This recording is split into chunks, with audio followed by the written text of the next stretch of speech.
Welcome to the Rusted Garden. Today is July 30th and I'm in a group of tomatoes that have been really beat up with early blight and some other problems. This is the area where I'm doing a series on growing 1 to 2 pound tomatoes, and I'll put the link in for the full video that shows you how I'm doing this, but I just wanted to give you about 1.5 minutes, 2 minutes on this process that you can do if you have beat up tomatoes. Because it's July 30th and we have a good 6 weeks of warm weather left, probably 8 to 10 weeks before frost comes, you can take your tomato plants that aren't completely beat up or dead. This is a pink Belgian that was growing up this post, and I've cut it down, removed a lot of the damaged leaves, and because I've been treating it for early blight and had to remove so many leaves, I didn't want to leave this very scraggly looking plant growing up the post anymore. It's just not going to produce the way I wanted it.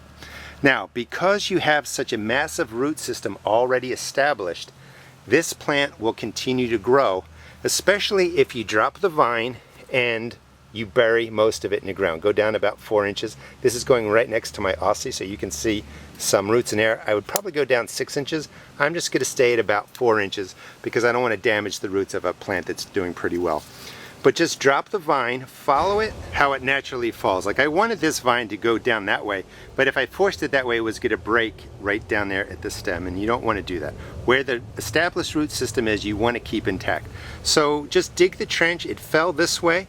I'll bury about 4 inches. I'll bury as much as the vine I can to about 4 inches deep, 6 inches if you can. And that little rainbow arc that's going to be there, that's perfectly fine. You don't need to bury that. You might even get some growth coming out of there. And then you take the end, stake it to a new stake, keep all your healthy green right there, spray it if you're dealing with diseases, and this is the reason you had to do it. And this plant should actually produce and do pretty well because I have enough of the season left. And this is not like dropping a transplant because of the massive system of roots it's already established. It's really going to signal to this plant, I want to grow. Do not put any fertilizer down there. You're just going to drop it down, bury it over, and water it in with a water-soluble fertilizer. I'm going to use worm casting tea to water this in. It's made from worm castings. It's not compost tea. It comes right from worm castings, and it has everything a plant wants to grow well. So once that's in, once it's covered, it's watered in, roots will come out of there, and this plant should do really, really well. And this is just how you can kind of revitalize some damaged plants. Just make sure you trim away all the damaged leaves, spray it once it's down, and rebury like that so that you're treating it so that no other disease comes back, like early blight in my case.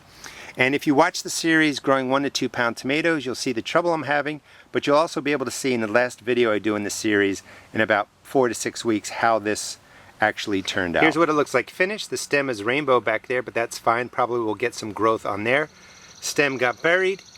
2 pieces come up right there, tied off to the stake, and because of the massive root system that's already established, different than a regular transplant, this should get a lot of green growth put up on here really quickly, really within the next 2 weeks. Hope you enjoyed the video and it gives you some ideas of what you can do to sort of resurrect damaged tomato plants mid-season. Thanks for watching.